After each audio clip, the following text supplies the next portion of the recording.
recorded live. Hello and welcome to Castle of Horror, the show dedicated to horror movies and awesomeness. This week, we're kicking off a new retrospective on Frankenstein in film with the 1931 Universal Frankenstein, starring Boris Karloff and Colin Clive. Bear in mind, if you haven't seen today's movie, we're talking about it from the perspective of horror fans who have seen it. So, warning, spoilers ahead. From Denver, Colorado, I'm your host, Jason Henderson, author of the Alex Van Helsing series from HarperCollins. With me from Austin is Tony Salvaggio, tech lead at Rooster Teeth Studios, lead singer of the band Deserts of Mars, and lead guitarist of the band Rise from Fire, and, while we're at it, co-creator of Clockworks from Humanoid. Say hello, Tony. Howdy. Howdy. Also in Austin is Mr. Drew Edwards, editor-in-chief at horrormovies.net, writer for Rockabilly Online, and creator and writer of the long-running comic Halloween Man. Say hello, Drew. It's good to be back. I missed all of you out in internet land. I missed talking about horror movies with this lot. I just wanted to come. I've been gallivanting around Europe, but I have returned, and now I am ready to talk Frankenstein. And we're so glad because we missed you as well. We are so glad. And that lovely voice, finally, also in Denver, as always. Color commentary from attorney Joya Guzman, who you can find at abogadadenver.com. Hello. Okay, according to Wikipedia, Frankenstein, in case you've never heard of it, is a 1931 American pre-code horror film from Universal Pictures, directed by James Whale and adapted from the play by Peggy Webling. And, of course, that, in turn, was based on the novel by Mary Shelley. And it's about exactly what you think it is. It's about a scientist and an assistant who dig up corpses to build a man, in this case animated by electricity, and he has a lot of motifs that you will recognize, such as the use of the abnormal brain, the monster going nuts, various things that you see it and you go, oh, wow, that came from this. This is actually the second film version of Frankenstein. It's actually the fourth. Actually, the fourth? There is the Edison version. There was another version in 1915, and an Italian version, I believe, called The Monster of Frankenstein in 1920. All but the Edison versions are lost. So effectively, this is the second, but this is actually the fourth. And it's the one I had no idea. I thought it just went Edison to Universal. It's astonishing. No, drop some trivia within the first 2 minutes. Look at that. Get your money's worth, people. Get your money's worth. All right. Our stars here are Colin Clive, May Clark, John Bowles, Boris Karloff, and the one and only Edward Sloan, and, of course, the one and only Dwight Fry. All right. Let's get into it. And of course, we have the makeup artist by Jack Pierce. And so these are things that we're going to be talking about. This is an extraordinarily significant film. The Library of Congress has recognized it. So let's get our opening thoughts. We are kicking off our look at 6 Frankenstein movies. We're going to be doing 3 Universals and 3 Hammers. Yes, that's 3 Universal Frankenstein and 3 Hammer Frankenstein. This will be a blow-your-mind mega set. So let's get opening thoughts. Drew, and then we'll go Juliet, and then Tony, and then I'll go. Drew, why have you brought us here? I was going to say I really like this movie. I love this movie. We haven't dived into the Universal monsters quite as much as I would like on this podcast. I am a huge Universal Monsters nerd. I have tons of memorabilia around my apartment. Frankenstein, of course, is one of the most significant. I think the performances by both Boris Karloff, of course, and Colin Clive are excellent. James Whale, this is, we previously discussed The Invisible Man. This is what started the Directors Association with the horror genre. It came out after Dracula, so this is one of the movies that launched not only Universal as a maker of monster movies, but really kind of kicked off horror filmmaking as we still know it today, and in a roundabout way, blockbuster type filmmaking. So this movie was a huge hit. One of the most significant pop cultural images of all time, of course, is Karloff and his Jack Pierce makeup. There's just too much almost to go into, but I love this movie. I love the imagery. I love the performances, and I'm really excited about doing this retrospective and talking about this subject. Very, very cool. Julia, I don't know if you've ever seen Frankenstein from 1931 before, so what are your opening thoughts? I think I have, and if I haven't, the reason I think I have is because it's so iconic that you just see these scenes. But I'm pretty sure I have, because I remember several scenes that aren't the most iconic scenes. But it's been a while. But of course, I mean, even if you've never seen the actual film, like you were saying, so many of the things that are in this film are echoed in so many films after this, and all kinds of pop culture and references. The monster himself, of course, Frankenstein's monster, which I think originally they were going to call him Adam, which is kind of interesting because to me, I kept thinking about Buffy the Vampire Slayer watching this, and of course there's an Adam monster in that. But there's the the amazing scene when the doctor brings him to life, and he's like, it's alive, and he's going crazy. It's just fantastic. I mean, that's such a beautiful just scene. And then there's the tragic, awful scene of when when the monster does. Well, we'll talk about it later. But when he commits murder basically by accident. It's just there's just so much in this movie that's so memorable, and really, really beautiful, and it's just really interesting. Boris Karloff is really interesting. Colin Clive is really interesting. May Clark, is that her name? May Clark. May Clark, yeah. Yeah, she's great. She was totally in love with Colin Clive. It's really cute to read her quotes from this interview she did. But anyway, it's really neat, and I'm happy to revisit it. Wonderful. Tony? I don't. If you're a horror fan and don't enjoy this movie, and of course, that's within your right. I'm not sure. I mean, it's such a true classic. It spawned so many other movies, and even just bits that spread further than horror as far as characters and settings and the beautiful black and white, how it's lit, everything like that. I think I first saw it as a kid. I think it was one of my very first monster movies I saw, that was played on like a Saturday afternoon, and every bit of it it's etched into my brain. It's so well done and memorable. Some of the differences from the book are kind of interesting and strange choices in retrospect, but it just holds up so well, and it's a tight movie. I mean, it's 70 minutes? Something like 70 minutes, yeah. Yeah. And it goes the whole way. Like, there's no waste of time at all. No, it really starts off at a gallop. Yeah. So, I mean, it's a really great movie, and even if you weren't a fan of horror movies, it's worth watching just as a cinema fan. There's just so much great stuff in it. The only thing that I would add to that is it's very interesting to me to watch this in 1931. This is this is based on a play that had come out very shortly before that. Universal wanted to do Frankenstein. There was a play that they could adapt, and the story they've done here is very much the story from Peggy Webling's play, in exactly the same way that Dracula was a movie version of the very popular New York Dracula play it was an adaptation of the Dean/Balderston Dracula play.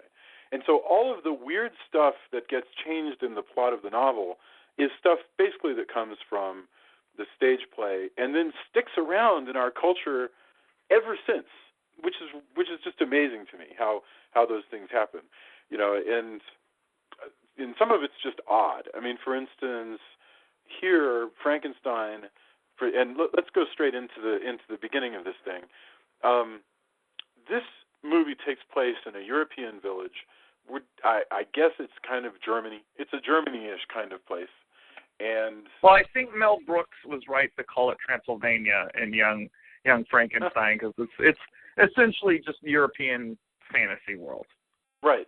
It is, not to be confused with the real Transylvania or any real Transylvania. This is a mystical, magical Transylvania European landscape where everybody speaks lilted, declaimed English, but they wear lederhosen and little Ricola hats with feathers and everybody dresses like the Swiss Miss. It's a dream. It is a David Scal talked about how the idea in Universal Studios of what horror movies would look like were the dreams of GIs who had returned and could report back on what, Germany and France and Britain were like. But it all just sort of munges together in this landscape. I love it. And we're going to see this world again and again, because this is the same world that Lon Chaney Jr. is in for The Wolfman. It's the same little weird, semi-Germanic world that you find in Frankenstein Meets the Wolfman. Great stuff. Anyway, Dr. Frankenstein is here. He's called Henry for reasons that make no sense at all. He's called Henry because World War I was a recent memory, and they switched the names of some of the characters around. Now Victor von Frankenstein, as he is known in the book, is now Henry Frankenstein, and he has a friend named Victor because they wanted him to have a less Teutonic first name. Obviously, they couldn't change the last name from Frankenstein, but they could change the first name, so they thought it would make him more sympathetic to audiences. Now, later sequels to this movie, it is actually revealed that this character's full name is actually Heinrich von Frankenstein, which of course sounds far more, I guess, pseudo-Teutonic or properly Teutonic. I guess you can debate that until the cows come home. But they were trying. At one point, Universal actually debated completely changing the location from this Eastern European world that we're talking about, and actually changing everybody all the names right down to Frankenstein. But that was deemed not as marketable, and thankfully that is not what they did, because we would have had, I think, a movie with much less impact. And we also wouldn't have this amazing fantasy world, which Universal Studios continued to create across their various monster movies. Well, obviously their instincts weren't wrong either, because the movie was a big hit, like you mentioned. Yeah. I mean, it comes out and it does really well. But that idea of the name of Frankenstein, I mean, think about that. It's sort of odd that this is just a name, okay? It's just a German name like any other name, and yet somehow the name Frankenstein is so associated in our minds with horror that you can even kind of do a little bit of the name, and it reminds everybody of Frankenstein. So you can say things like, Blackenstein or Metzengerstein and Frankenberry. Right, Frankenberry. Just a little bit. All you need is a little bit, and it reminds people of that. The only other name I can think of that works that way is Dracula. Anything dash Eula, right? Anything Godzilla. adding to Eula. What was that last one? You can add Zilla onto just about anything if it implies something's large or abnormal. Yeah, no, good point. But as you pointed out, Frankenstein, the character here, is clearly the hero. He's the lead, he is never intended to be seen as particularly a villain. At most, he is extremely driven to the point of being willing to break the law, but it's because of his kind of almost American iconoclasm. He's going to break, and that's where we open up. He has a plan that he needs bodies, and we start with almost a hilarious montage sequence of Henry Frankenstein and his curious assistant getting bodies for these experiments. Now, this assistant, Does anybody want to explain? I guess he's called Fritz here. Fritz, the proto. Fritz is a character that originated in a stage play version of Frankenstein. He's played here by Dwight Frye, who of course played very memorably. He played Renfield in Dracula, and yeah, he's most people would call this character Igor because he's a hunchback. He's got, he is helping Frankenstein steal bodies. So he is definitely the prototype of what we would call in trope terms the Igor. Although he is not properly Igor, we're actually going to meet Igor in a few weeks, and Igor is actually a role originated by the great Bela Lugosi. But Dwight Frye is very important to this movie because he introduces the concept of human cruelty and malice to the monster, and he's very creepy. I don't think he's quite as creepy here as he is as Renfield, but he's more I'd say he's more comical in this movie than he is.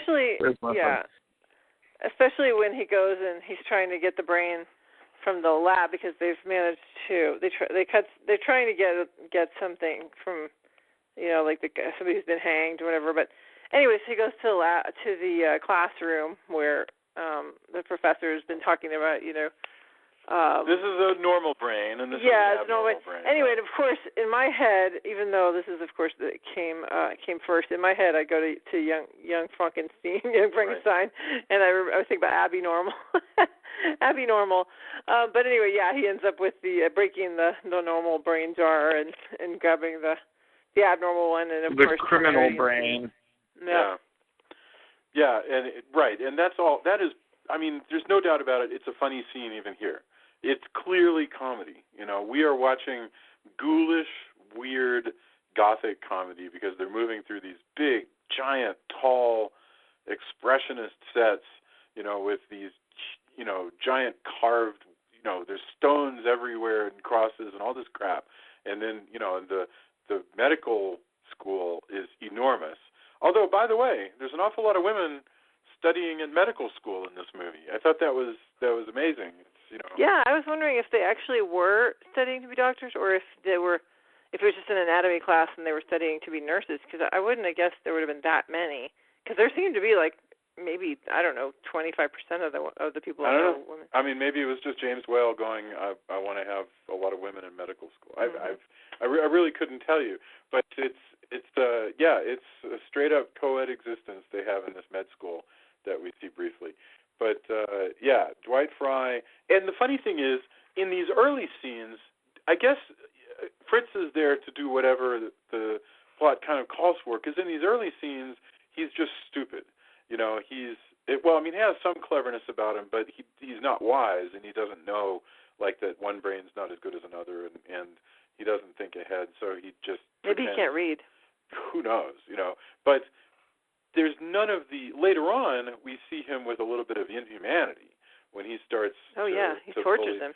Right, and in these early scenes, we don't know that that's where he's going to go. It may very well be that that's where he's going to go, but in these early scenes, he's just Frankenstein. Apparently, this is the best he can get. Is his assistant, who is the kind of dim-witted, but at least very physical. Dwight Frye. Well, he seems to have spent all his money on the castle and the equipment, so I'm guessing he doesn't have much to pay an assistant. Well, yeah, we learned that his soon-to-be wife, his fiancée, Elizabeth, who spends all of her time hanging out with her bosom buddy, Victor, is worried that her fiancé, Dr. Frankenstein, isn't paying enough attention because he's spending all of his time in this laboratory that she tells us in a bit of really quick exposition. He has built a laboratory in an old watchtower. I mean, I love this universe. That is a cool, that's really neat. This idea that he could just go, I like that sort of fallen down old watchtower up there. That's awesome. I'm going to move a laboratory into it. It's I don't know if he bought the place, if it was on his land already, We don't know, but it's so great. It's the work of true fairy tales. That his father's the Baron. This is his baronial territory. So I guess to a certain extent he can probably get his hands on that land pretty easily. And that's actually where we get a first look at this laboratory that he has, because they go to visit him, and Tony or Drew or anybody want to discuss the design of the visual design of Frankenstein's laboratory that, make no mistake, becomes an important part of, I think, horror culture, forever. Well, the machines were created by a gentleman named Kenneth Strickfaden, and they were actually still, it's the same, they used the same equipment in Young Frankenstein. They were still being used in movies up until the 70s, but there are all these great electrical apparatus, Lord knows what they do, but they look like they do stuff. And, there's all these sparks coming off of them. They're very evocative of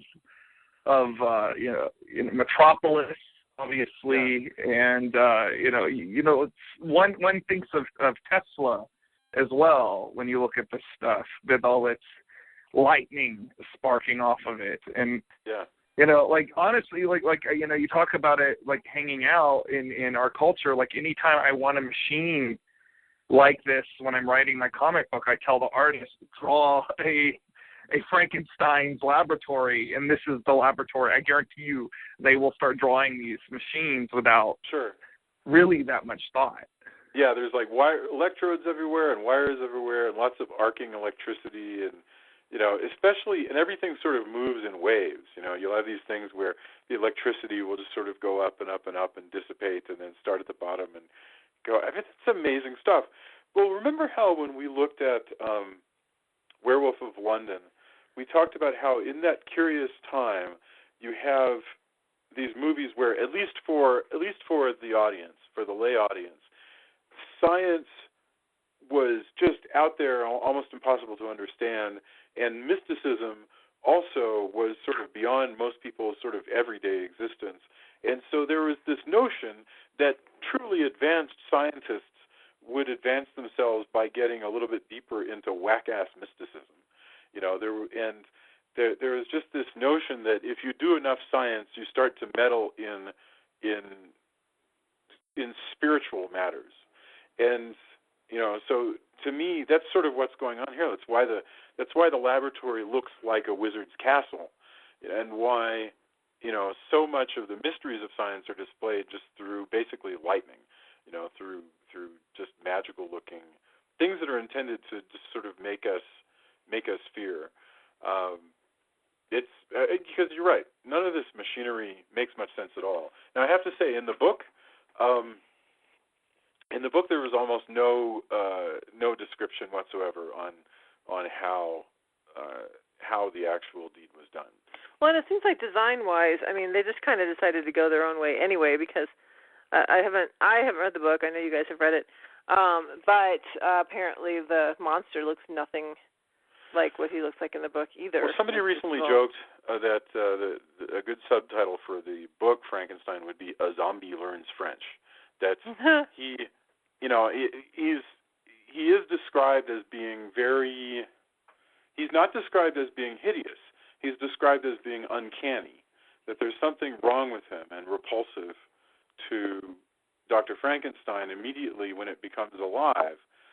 We know at least he has yellow eyes, because Mary Shelley described him as having a dull yellow eye. Or Mrs.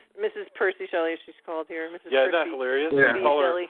This is one of this is the extraordinarily important Mary Wollstonecraft Shelley is attributed as, based on the book by Mrs. Percy B. Shelley, which is fine. I mean, that's just the way we used to do things. But that's the patriarchy. But yeah, okay. So the monster is not described as being hideous; is described as looking like a false man, and that's what's repulsive to Victor, is that it has no life in it. So he immediately rejects it the moment it's born.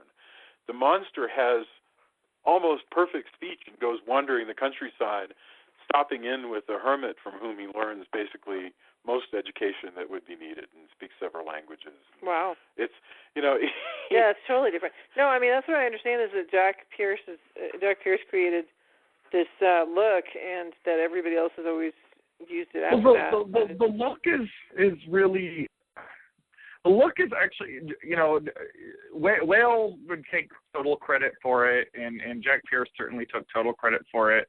The look of Frankenstein's monster here is actually, it's sort of a compromise between, Whale made some sketches of what he wanted, and then he went to Pierce, and then Pierce actually ended up working with Karloff to find out ways to work this with his face. So what we've ended up with is, really the collaboration of all three men. But, I mean, however we got here, I mean, this is one of the best character makeups of all time. I mean, this holds up very well. It works with Karloff's features, so he's still able to emote a lot. Well, and he took out. Jason, you were right that he had bridge work that he took out to make his face kind of dead. Yeah, he has this big gap in the side of his face, which is really just Karloff doing a favor to Pierce, because he takes out this bridge and that causes this strange pocket, this crater in the side of his face, which is perfect. For somebody. Well, and then they got all this clothes on him to make him look like he's this very big man, because Karloff actually wasn't. They have these big heavy boots, make him very tall and walk in this ponderous way, and they build up. He's wearing a padded shirt, and then they give him this coat that's several sizes too small. So when he moves his arms, he looks like he's got these big long arms like a basketball player. When really. In fact, Whale was quoted as saying that Karloff's frame was weaker than he would have liked, but he had such a gaunt face that there was so much possibility there. He's amazing. I mean, Karloff. We should talk for a moment about. As long as we're already there, then let's talk about that. Go ahead, Tony. What's up? It's also kind of bizarre because we know this is such an important role, but his name is a question mark in the opening credits. Yeah, and he wasn't invited to the premiere because nobody knew who he was. Oh, man. He was just somebody that James Whale saw at the commissary and passed him a note and said, "Hey, do you want to do a screen test?" And he's like, "Okay," even though he was wearing a suit and looking all, smashing according to him. He's like, "Yeah." Yeah. I mean, 20 years later, Abbott and Costello would be able to have a movie called Abbott and Costello Meet the Killer Boris Karloff. I remember in what's Arsenic and Old Lace, and I don't remember what the year is for Arsenic and Old Lace, but they make jokes about how Raymond Massey looks like Boris Karloff. So he's very soon. That's because Karloff played that role on the stage. Is that so? Wow. Yeah. And he should have been in the movie. I mean, we could do a podcast on Arsenic Old Lace if you want, but he should have been in the movie, but he was too busy. He didn't want to take time off from playing Captain Hook on the stage, which he was playing very successfally at that time. Oh wow! Bela Lugosi was offered the role, but he didn't want it because he was too important to be playing some. Well, Lugosi. That's actually an oversimplification.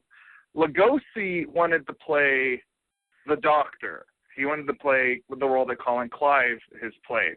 At the time, Bill and all these other people were not even attached to it. It was when Lugosi was assigned this role, the role of the monster. He was just coming off of Dracula, and the role of the monster at that point was actually written much more, almost kind of like what we would think of as kind of like being like Michael Myers, as this sort of mute killing machine, and Lugosi didn't want to play that. He said he didn't want to be a scarecrow. Yeah, Lugosi wanted to play the Doctor, but he was a horror star, so the studio was keen to have him play the monster, and he reportedly later regretted that, and I think when we get the Son of Frankenstein, we can kind of talk about Lugosi acting under gobs and gobs of character makeup, and whether or not he could have put in the performance that Karloff did. But it's very hard to imagine anybody else in this film. I mean, later we'll get lots of chances to take a look, but if we just live in a world for a moment where there hasn't been Karloff and there hasn't been Frankenstein in this way before, what this guy does, after the scene where they bring him to life, but when he finally starts walking, when we first see him, start to walk out, he's invented a whole manner of being. You mentioned that his arms look really long. I don't know. It's sort of amazing that in this guy, Karloff, they found all of this wonderful pantomime. The way he walks like a toddler, where he hunches his body forward and he physically picks up one leg and then he's off balance. And he puts the leg down and then picks up another and falls forward and puts that one down. There's ponderousness in his movements. His hands are sort of imploring all the time. His eyes look needy.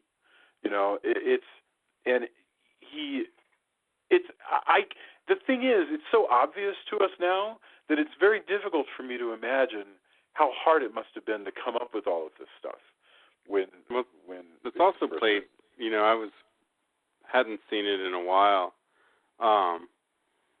and it's also played a little, almost more tragically than it's played in a lot of other, films, and certainly in the book. And that, Frankenstein's a terrible father. He'd be one of those guys on those programs where they, I Have a Bad Dog, where they're constantly like, you're just a bad pet parent. You're a bad parent.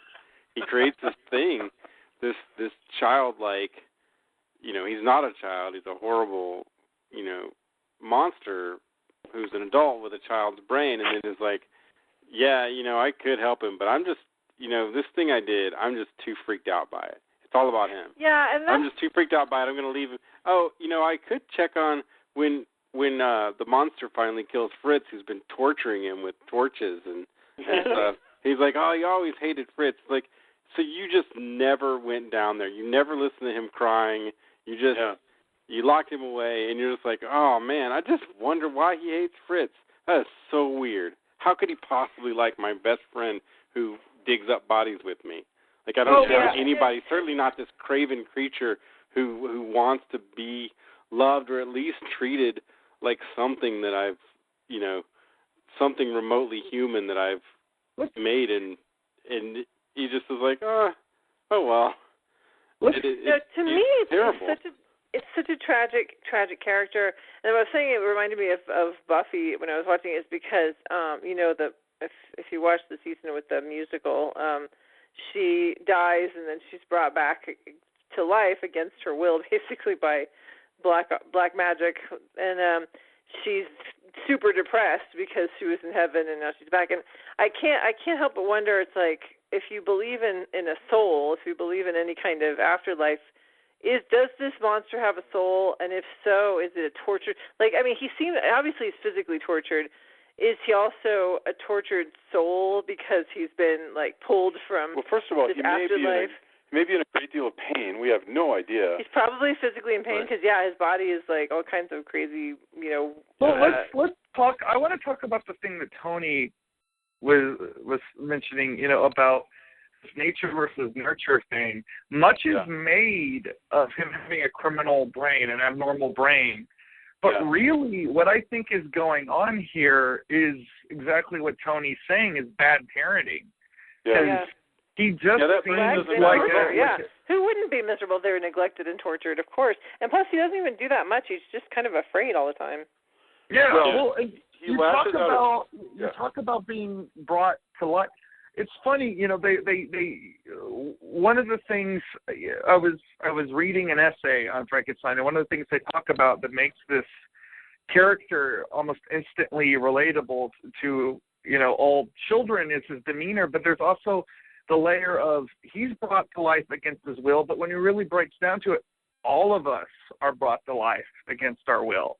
We're all brought into the world. much in the same, only we're not abandoned by our creators most of the time. Yeah. We don't know.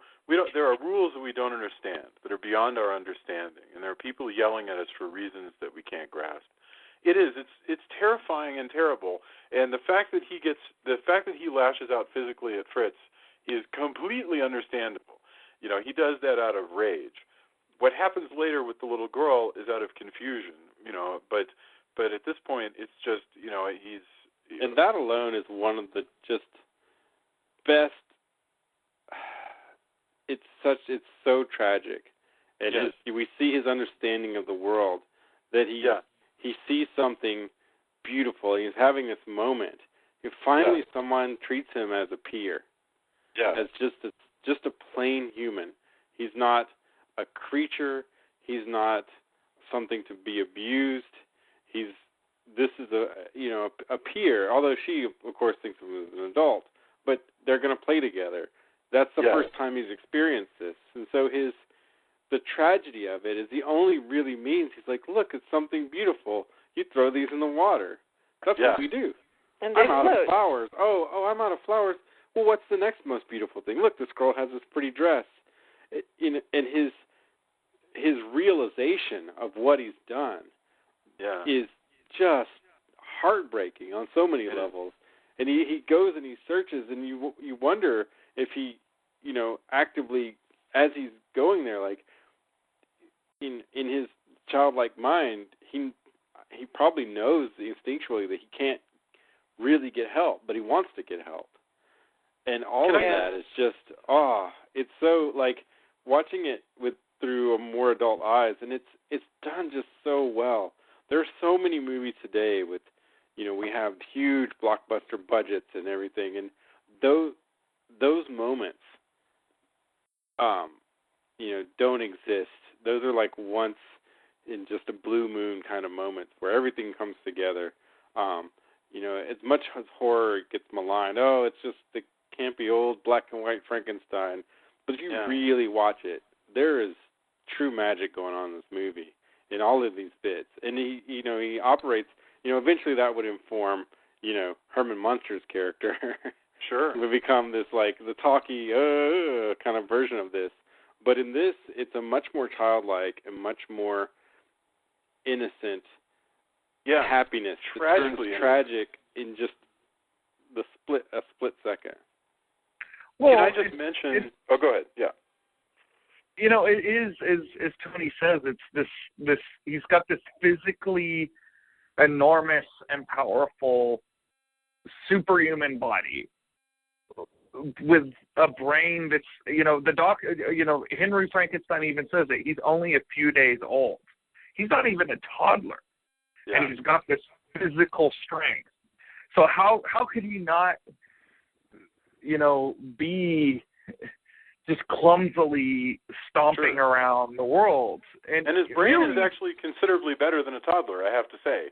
I mean, it lacks any understanding. I think the brain, by the way, I think that's probably a MacGuffin, not a MacGuffin. It's a complete distraction. It means nothing. The whole question of abnormal brain versus normal brain.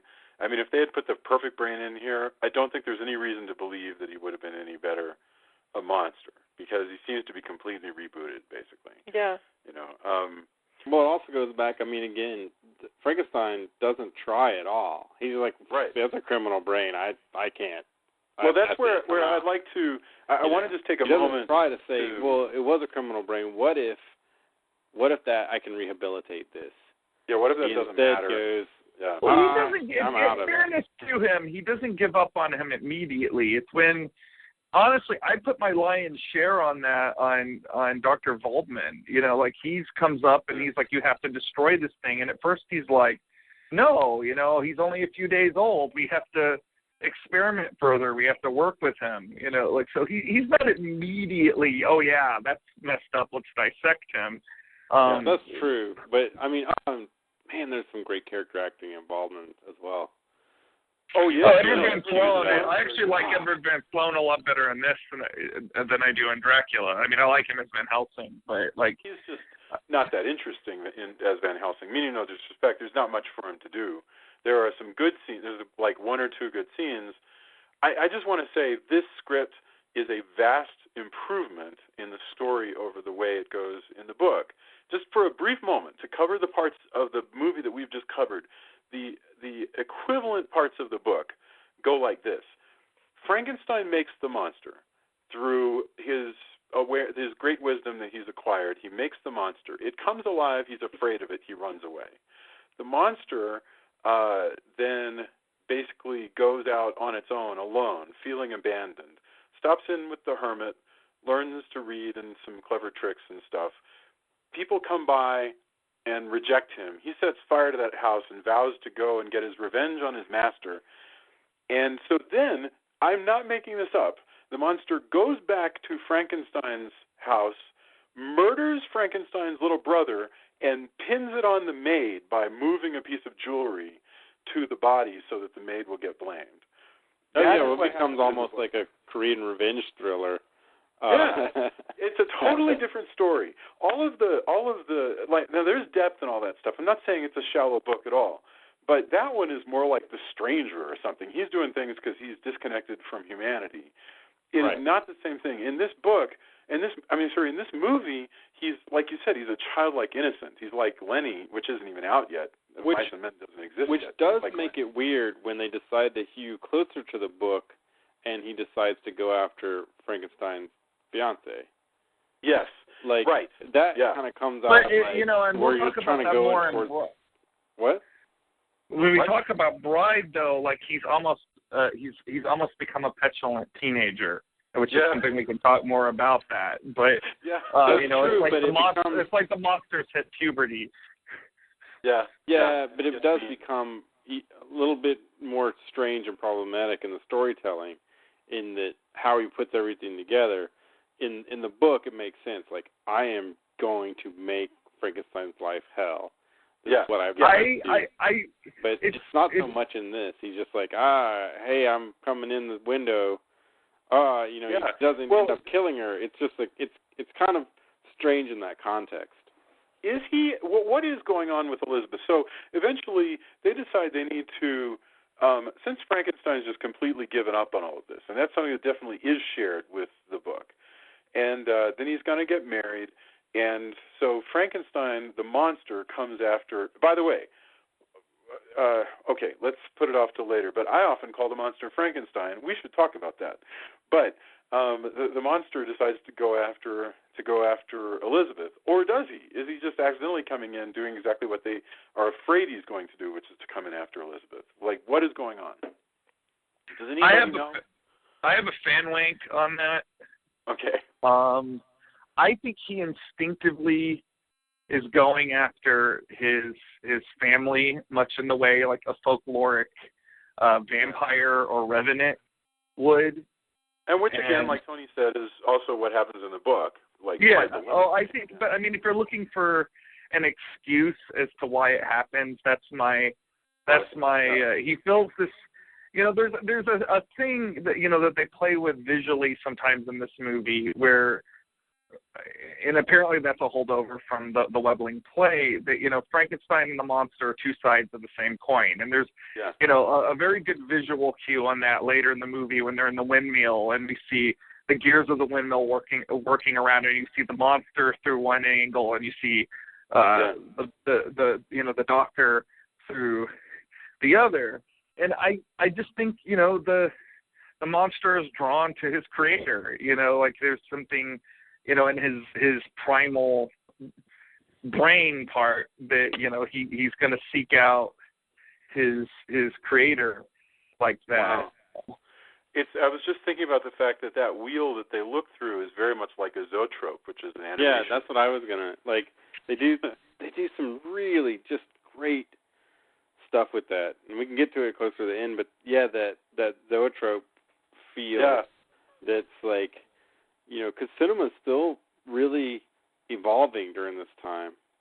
But man, the miniature work on the windmill and everything. Oh my gosh, is just beautiful. It is. But I mean, really... I still think though, even with to Drew's point, that he's kind of drawn. To me, it's kind of neither here nor there. He doesn't kill her, but he's also too innocent to really have, in the book, he's like, I am going to kill her. Frankenstein took everything from me. I'm going to take everything from him. I will be with you on your wedding night. And there's a definitely sexual aspect to it. Yeah. And here he's just kind of being an innocent. It's kind of bizarre to me watching it, kind of with fresh eyes, if you will. It's interesting, and it's an interesting moment, but it doesn't have the same impact. It was one of the more kind of muddled bits. I mean, it pushes the story forward because again, they're like, hey, he's done this. Oh, what won't he do? And then that just tragic walk afterwards, where the father is carrying his daughter. Man, that scene is, that could be an interesting. It's so fantastic. And just terrifying. I want to say something about that real quick, because there are actually nowadays the version that you're going to get of this is the version that's been out on DVD and Blu-ray now for over a decade. But when I was a kid, the version that I got on VHS was an edited version, and we didn't get the full scene of him with the girl and the flowers. That was cut out of it. So, the implications of him carrying that limp body of that dead girl with all her disheveled clothes was just far more horrifying in a way, because you had to sort of fill in the blanks on what happened there. And, I'm not saying that I definitely prefer the version with the full scene in, but it is sort of strange that, they cut that out, because, that scene does give the monster more pathos, whereas the other version, it just has all these grotesque undertones to it that weren't probably intended. Yeah. I mean, at that time, you're right that it's weird to think of those. They also would cut the. This is probably just for time, but they would cut the introduction from. They would cut the a 70-minute movie. So strange. It's so short. Cut the in the name of God, I know what it's like to be God, which makes a little. That was cut from a lot of re-releases of this, and because it was heresy. It was before we. But it was what's the word for when you? It's taking the Lord's name in vain, and it is heresy. But they did add it back in the version that blasphemy. That's blasphemy, your word. Thank you, sacrilege. Yes. Sacrilege. I wanted to say that I think that the part with the fiance or the bride, I almost felt like, and I get what you're saying, that it's it was more. There was more of it in the novel. It's already a short film. But honestly, to me, it was just kind of extra and just stuck in there like a check box on a list of, damsel in distress, got that. Because I felt like it was completely extraneous. I didn't think it was necessary at all to have even that character, let alone the wedding. I mean, why is he even going? He's doing all this crazy lab stuff, and then he suddenly shows up. Oh yeah, I'm so excited to be getting married. It's no, that doesn't fit at all. So to me, it was just... This character is going to be in every movie, though. That's the funny thing. That's the thing, but I'm saying I felt like the way that it was stuck in there was so just tacked on, and I know that's not how it was initially, and it probably is that a lot of stuff got cut. But I felt like it was did King Kong come out before this or after this? After this, right? 1930. What year is King Kong? 31 or 35? I want to say King Kong is after this, but okay. Not by 2 years after. I'm thinking the damsel in distress is a very important thing in this era of filmmaking, and so they kind of just I don't know. That's how I felt. I didn't even connect with that character at all. She is completely. I've already forgotten her, and so to me, I didn't see the point of it. Whereas the little girl is just so heart-wrenching and poignant, and I mean that whole thing is just to me is the more intimate relationship, really. Well, that's what I was talking about. It kind of makes it a little bit more muddled. Although I do like watching this again, and every Christmas we watch Meet Me in St. Louis, And I like to think now that Baron Frankenstein is basically Grandpa from Me Being St. Louis, because they're a really similar character. And I just want to picture, our Grandpa's Baron von Frankenstein. It's not, totally, but the way that they're portrayed, just in my mind, I put that together. I think Baron von Frankenstein drinks too much of the Transylvanian wine. Because he seems like he's drunk the whole movie. He's so dotty. He's the dotty old guy. And the whole kind of gentleman thing. If you watch Grandpa from Me and St. Louis, it's a very similar thing. So from now on, I'm going to picture them linked. And that's what's odd. He's straight out of drawing room comedies. I mean, he's he would have fit in with any 1930s comedy film where you have the grandpa character who and he's funny and intentionally put comedy in his horror films, and I mean you certainly see more of it in Bride of Frankenstein and The Invisible Man, which we did do. But the Old Dark House, which is a straight up horror comedy in the real sense of the word. The comedy in here, I'm sure, was just it's easy to forget that this movie was considered shocking because it's, where horror movies are at today. But, at the time, no one really had the Frankenstein monster wasn't this pop cultural image that everybody has ingrained. It's October right now, so Frankenstein's monster is everywhere, but this movie was considered, again, it was considered shocking at the time, and it was actually by Carl Laemmle and Universal Studios considered to be much stronger stuff than even Dracula. We're all well aware, that there you might have a need as a writer they'll say, hey, look, we need one more good scare in here. And I don't know. What if he comes in the window, look, where the girl is? Okay. I mean, in other words, it may be just as simple as this is the dramatic beat that we need. It's not going to fit very well. Joy is right. I just wanted to point out this character, not necessarily literally Elizabeth, but it's hard for me right now to think of a Frankenstein movie that doesn't have a whiny fiancé who wants him to stop working on his work. I mean, it is like the most reliable trope in Frankenstein movies. Maybe less so in Hammer, because we're going to get into Hammer, and everything goes in a way different direction in the Hammer stuff. Well, and their conception of Frankenstein, the scientist, is way different, because Colin Clive is not an evil man. He's just a driven man with he's not even that narcissistic. And Frankenstein sometimes is in Hammer. Frankenstein sometimes is evil, and sometimes he's just a narcissist, and sometimes he's like a crazy, insane, narcissistic visionary.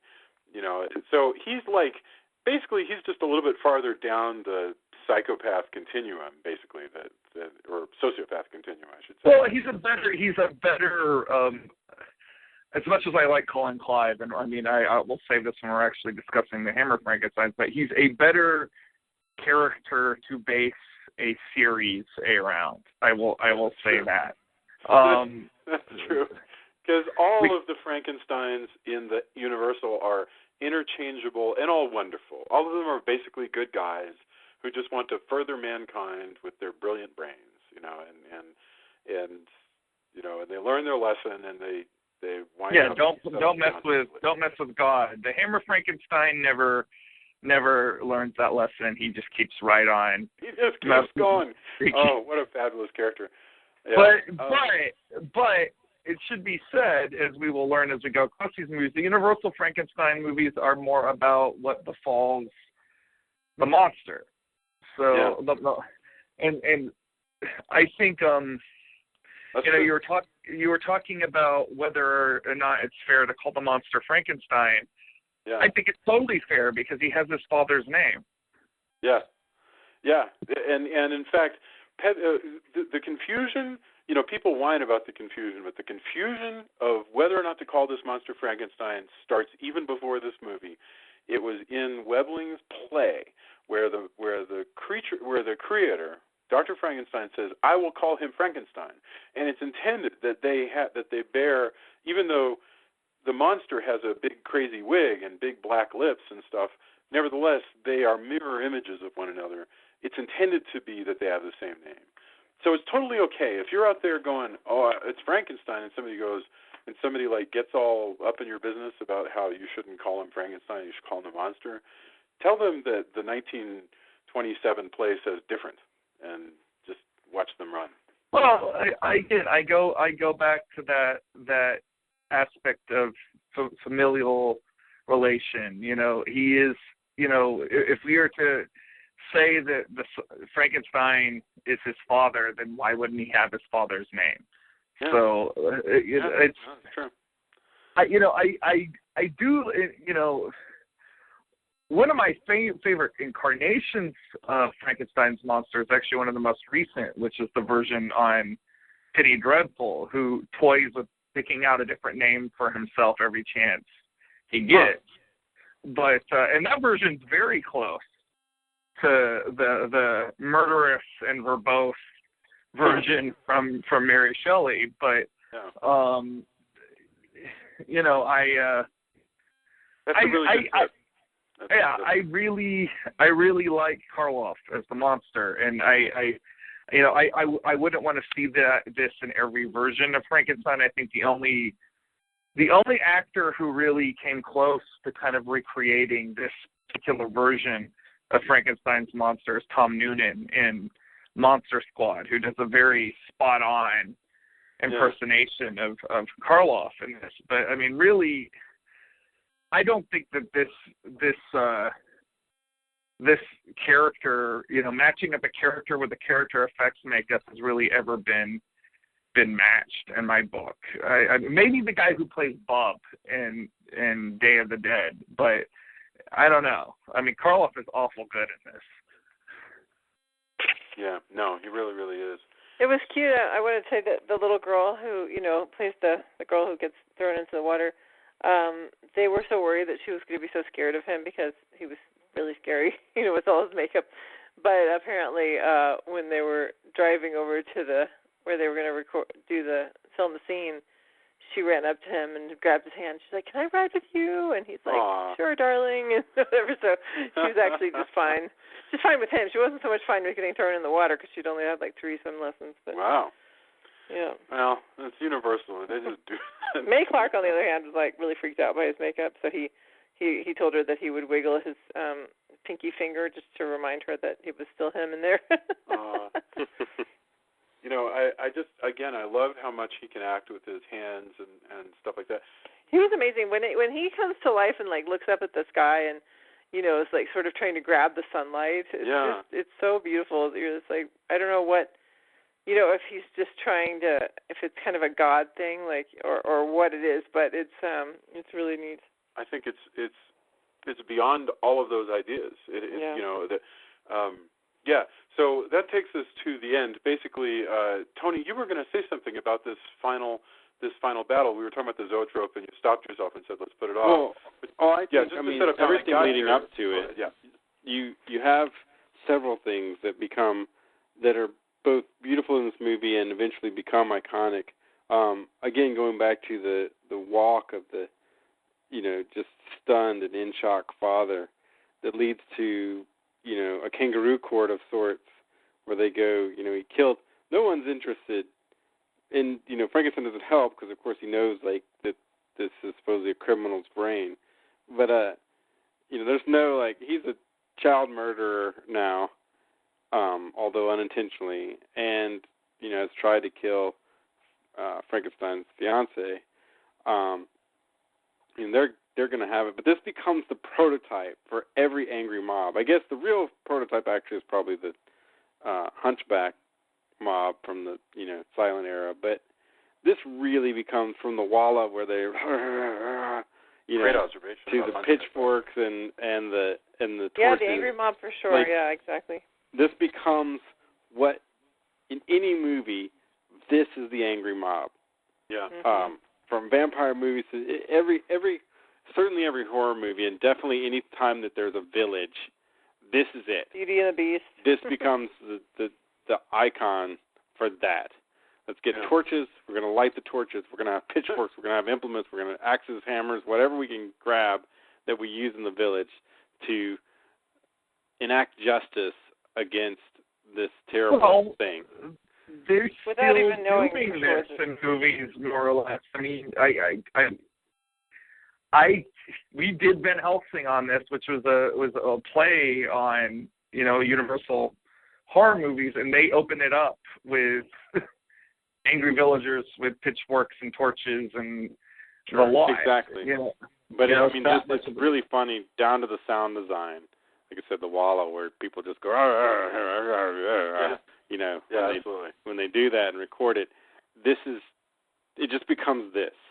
Like, this is the prototype for all of that. Even if there wasn't in other movies, this is the go-to, which culminates in them trapping him in this wonderful, set. There's a miniature version and there's a set version, and the miniature looks great. They, confront each other in this, the scene where it's you see the two faces, and it harkens back to cinema, and there's a zoetrope effect of the gears just turning. It's set up, just there's so many great camera angles. But again, to the monster, he probably understands somewhat what he was doing to, Frankenstein's fiancée, but everything else, all of a sudden he's been tortured, and now there's just a ton more torturers coming after him. Yeah. Everybody's got a torch like Fritz had. Yeah. And he's just searching like, I didn't ask for any of this. None of this I'd like is to the know thing that I wanted or even, dared to think about. All that childlike wonder where he's reaching at the clouds and the sun and everything like that. It's just, this takes this drastically dark turn for this creature that's, fairly pitiable. Anytime he's, trying to strangle things, which is what he does the most as far as interactions, now that's his way of, that's the only thing he's got, the superhuman strength. That's the only thing that kind of weathers the storm. He goes after Frankenstein, who, I would be perfectly fine with this incarnation of Frankenstein dying with the monster. They change it from him from the, was it, I can't remember where they're at. It's not, I don't think it's the Arctic. I can't remember if it's Arctic or Antarctic at the end, and I should have reread it. But, they've changed it for this, like, battle in a, just outside the village, just for simplicity's sake and to probably hew closer to the play. I think they're in the Arctic Circle, but I don't remember. In the book. Oh, that's right. Yeah. I'd love to know what the set is made of, because they're doing those torches, and they kept throwing the torches down. I'm just like, what are they? Right. I hope that's flame retardant, because it clearly is. I mean, what I was thinking about is, as he's being chased around this windmill that's on fire, you feel so frightened for the monster because there's just fire coming from everywhere. Well, and he's making these horrible screeching sounds. Like it is how you could almost imagine a child who's terrified of fire reacting. Yeah. Yeah, it's really moving. I mean, it's they hit it out of the park here, because I think of a lot of movies, a lot of Frankenstein films certainly, that just never come close to what this movie is delivering. Yeah, he's terrified here. I have to mention what the actual hell happens to Dr. Frankenstein, because it sure looks like Dr. Frankenstein died. Okay, so he's supposed to have died. The first time when they filmed it, he dies. Okay. But then they decided they wanted a happy ending, and so they changed it so that he didn't actually die from that fall. But Clive wasn't available anymore, so they actually used a different actor for the bed scenes because he was in England by that point. That's ridiculous. But yeah, that's just right. Yeah. It ended up being a smart move because they were able to do a sequel. Sure. Right. Yes, except for they showed him. Yeah. I know, he looks I mean, it doesn't That's make pretty any bad fall. sense. That fall would have broken his spine. Like, Absolutely. He sure looks dead. They have him. They didn't just have him fall out of, and then you don't see where he goes. They had him fall and then get whacked by the windmill. Well, yeah, I and mean, then it makes almost as much sense though as when they bring back the monster in the next movie. Sure. Like, well, I mean, there's at least definitely the monster at least is already dead. But boy, that's a horrific way to, Yeah. yeah, I mean, the monster you can kind of buy because he's not entirely human, Yeah. Like and they even, I mean, we'll talk about this more when we do Bride, but they even make the business of him looking like some of his hair has been burnt off and everything in the early parts of that movie. So, I mean, there's continuity. These movies do have continuity in what happens to the monster from movie to movie, and that's pretty impressive, especially once it starts to get complicated and they've got the Monster Mash films to remember are happening. Good for them. I'm always sort of shocked when an older film actually bothers to remember what people were doing and when. Yeah. Well, gosh, that brings us to the end of 1931's Frankenstein. We've spent more time discussing the 1931 Frankenstein than it took to watch the 1931 Frankenstein. Well, I actually watched it twice. So all right. Well, there you go. So why don't we go in the same order to get our final thoughts, and then we'll get any endorsements.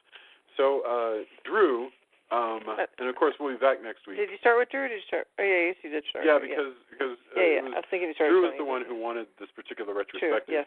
I was chomping on a bit about Frankenstein. The next retrospective actually is a Julia. Well, no, I knew you didn't start with me. I just couldn't remember if you started with Tony. So go man, go Drew. I love this movie. I think that it's appropriate that we talk so long about it because there's philosophical repercussions, there's theological repercussions, there's scientific repercussions. There's a lot going on in this movie, and they pack it into 70 minutes. So it's such an impressive film. It holds up so well. As Tony was saying, if you are a horror fan, if you consider yourself a student of the horror genre and you have not seen this movie, you're doing yourself a disservice in a lot of ways. This is just a fine film, and I'm glad. I am really glad to be back, and I'm really glad to be back for this because I think it is long overdue that we have explored these movies because they created so many tropes that we still lean on in our cinematic language, and I just think that this is going to be a great discussion that's going to last for weeks, and I'm looking forward to it. Awesome, outstanding. Was it Julia next or Tony? I'm trying to remember. Yeah, I was next. I would just add that it doesn't matter if you're a horror fan. It's really if you just want to know the origin of tropes, because it's not just horror that you see these tropes. I mean, every Halloween, like you'd go out and you see, Frankenstein's monster everywhere. I mean, if you just want to kind of know where it all started, and I recognize that, yes, Thomas, which to me was baffling, or not baffling, but like bewildering that Thomas Edison was the one who made the first movie. I didn't know that Thomas Edison made films, honestly. But anyway, but as far as what we all think of as being Frankenstein, if you want to even know where that came from and just kind of see something just really interesting and fun, then I'd suggest you watch it. I think it's a great way to spend an hour. Beautiful. Absolutely. Tony? Yeah, I love this movie, hands down. Again, it's one of my favorite memories as a child, first getting into horror movies. It's one of the few, it's a horror movie you can share with children who don't even have to be that old. I mean, I'm sure I was maybe a little too young, but, I was like 4, I think, when I first saw it. It holds up. It's great. I really enjoy it a lot. I mean, heck, I even, I was so excited Jason and I both got to work on a game. It didn't ship, but it was a kid's version of Universal Monsters, and it was this movie that gave me some of that excitement. The main character was a kid version of this character, running around like kind of Spyro the Dragon, super fast, but his mannerisms I tried to put in where I could, and so I was super stoked. It's a shame that things happened and the game never shipped, but sure.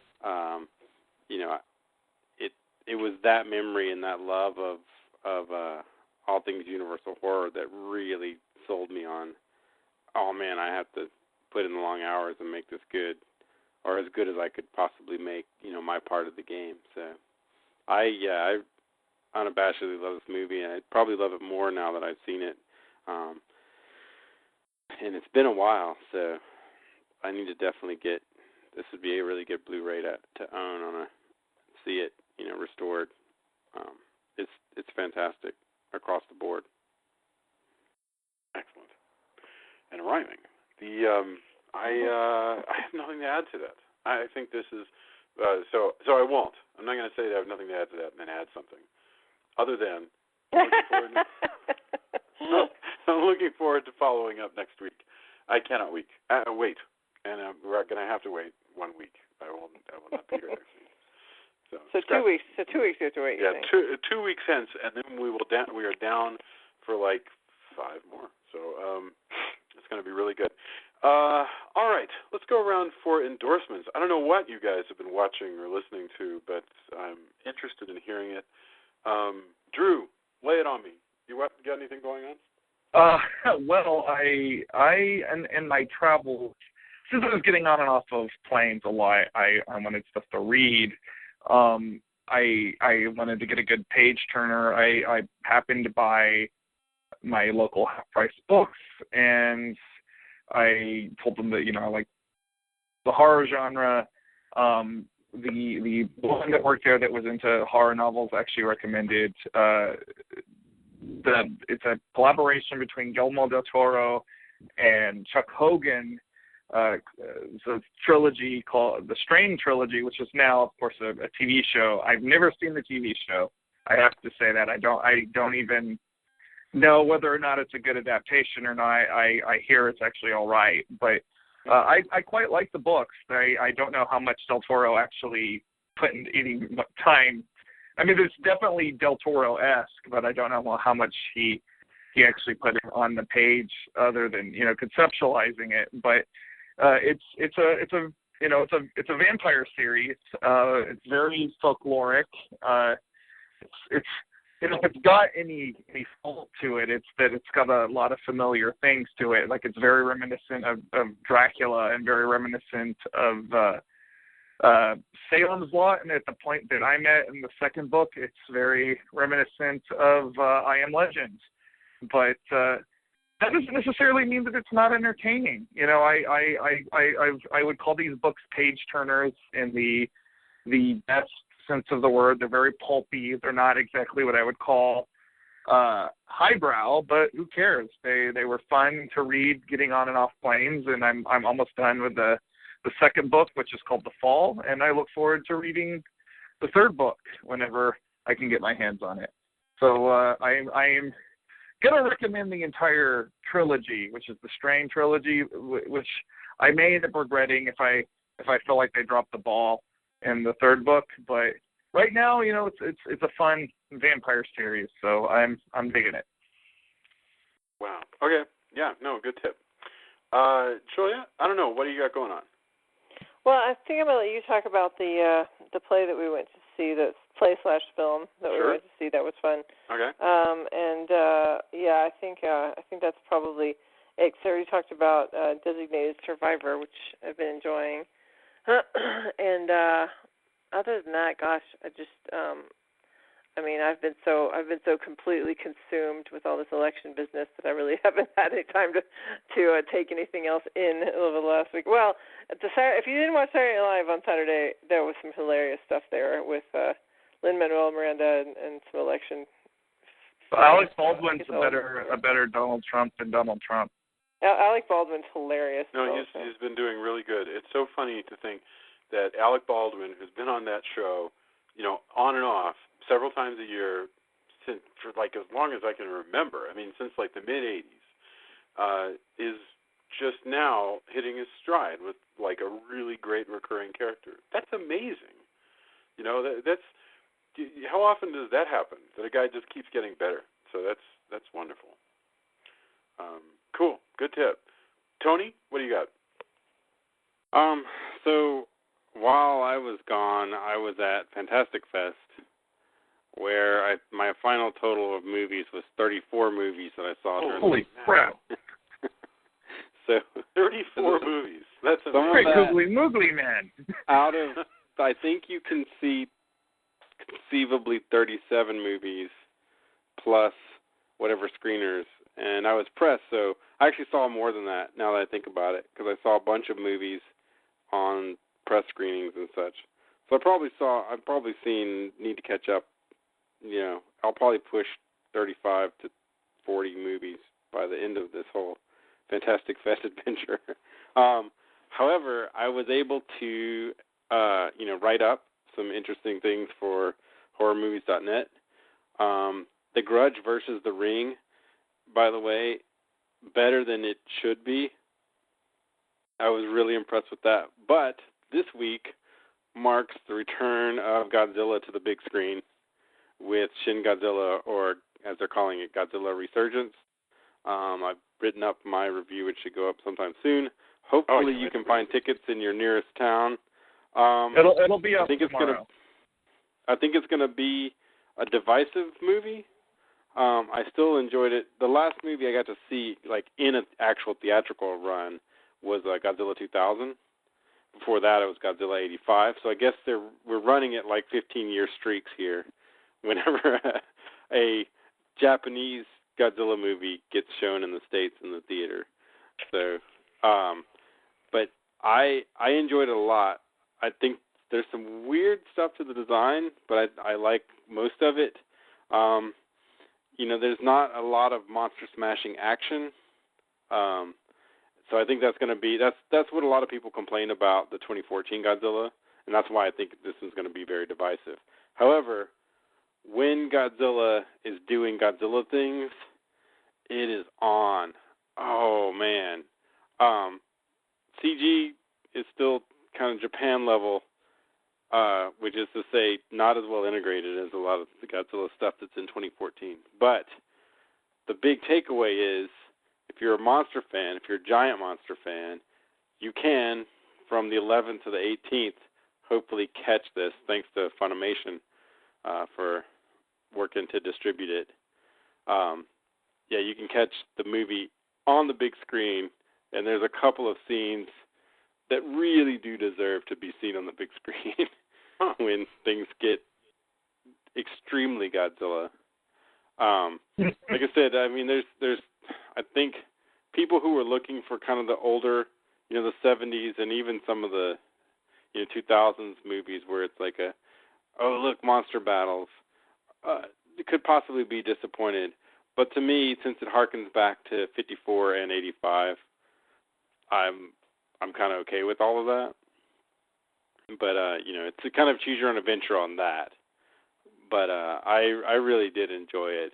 But it's definitely mixed. The crowd coming out of the theater, which I was lucky enough to catch. This was the U.S. premiere of Shin Godzilla. So thanks to Tim and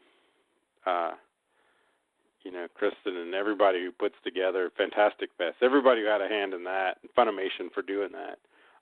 Being at the U.S. premiere, that was pretty cool. I definitely, as a big fan, was extremely excited when they announced that was going to be a thing that you could possibly go see. So, So if you're a fan, go out, catch Godzilla. I'm interested to hear what people think. Wow, that's a really, really good tip. The only thing I would add, and it's not nearly as cool as that, is, well, no, actually, it's pretty cool, but it's different. It's not a world premiere. We did a show, Julia and I interviewed Bridget Nelson and Mary Jo Peel of Riff Tracks. That was so That's awesome. fun. Oh my God, That's awesome. It was a really fun conversation. You can find it in the podcast feed, and I recommend it. And I recommend checking out Riff Tracks if you haven't seen these two. Also, I have a really fun book to recommend. That's a kid's book. I very rarely get children's books, but I got a copy from the publisher. It's called The Kraken's Rules for Making Friends, and it's just like, advice for how to make friends. It's very much it's a picture book for kids, but it's about a sea monster, and none of the other sea creatures will listen to him. And a great white shark gives him advice on how to make friends. It's really cute, and it's by Brittany R. Jacobs, and it's The Kraken's Rules for Making Friends. I know somebody I'm going to give this to for there we go. Well, and were you going to talk about that play that we saw? Oh, yes, of course. Gosh, I'm sorry. All right, if I have room for one more, we went to watch The Night of the Living Dead, which is presented as a play in Denver. And it was a really interesting experience because what they do here is every year when they put on Night of the Living Dead, they use the basic script from Night of the Living Dead, but they add a framing device, sort of, because if you recall, at the beginning of Night of the Living Dead, when they get to that house, there's already a dead lady in the house at the top of the stairs. So what this play always does is use a different device of some kind to wind up with that lady dead at the top of the stairs. And sometimes it's something oriented around Halloween, sometimes this year it's oriented around urban legends. So basically, all of these different urban legends, like the guy with the hook and like Vanishing Hitchhiker and all this different stuff, is worked into this play, which sounds strange until I also tell you that the play is a farce. So it's not a serious play. It's like totally comedy, and so it takes on the element of basically skits. It's very strange, and we definitely had a good time, and we were laughing a lot. I actually still think, though, that there is room to take the original Night of the Living Dead script and make a straight play from it. I've seen that done. Yeah, I mean, how hard could it be? That's the hard part would be the acting, but the actual adaptation would be pretty ready because outside of a few scenes that kind of have to take place in a car or whatever, that whole thing can take place in a living room. But the one that we saw is a yearly farce, and it was a really good time. So there we go. Oh, and that's here at the Bug Theater in Denver, if you want to check it out. And that brings us to the end of our kickoff of the Frankenstein retrospective. We will be back in 2 weeks. Normally we're back once a week, but next week we have traveling going on, so we'll be back in 2 weeks with Bride of Frankenstein, and it's going to be awesome. So thank you very much. Thanks, everybody, for being on, and I can't wait to get back to it. Bye, guys. Bye, everybody. Later. Right.